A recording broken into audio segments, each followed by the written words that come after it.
Herkese salam. Bugün sizinle üzeri xırçıltılı, içi yumuşak ağızda eriyen pirog resepti bölüşəcəm.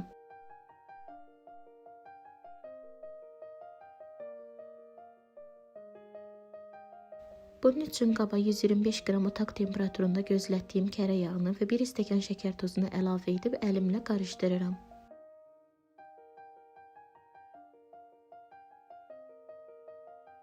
Üzərinə 2 ədəd yumurta, 1 paket şəkərli vanilin, yarım çay qaşığı soda və 1 çimdik duz əlavə edib qarışdırıram.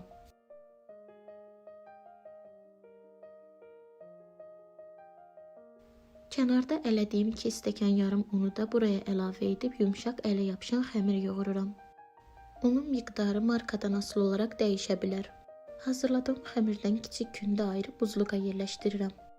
Bişirəcəyim qəlbi yaxşıca yağlayıb xəmiri hər tərəfinə bərabər şəkildə əlimlə yayıram. Ayırdığım xəmiri də rəndindən keçirib üzərinə əlavə edirəm. 180 dərəcədə 40 dəqiqə bişirdim. Pirog tam soyduqdan sonra üzərinə şəkər pudrası əlavə edirəm.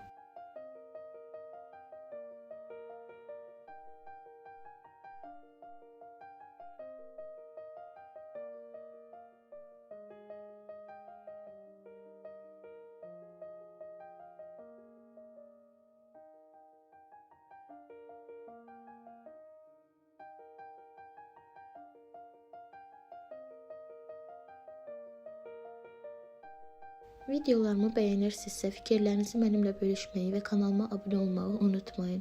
İzlədiyiniz üçün təşəkkür edirəm.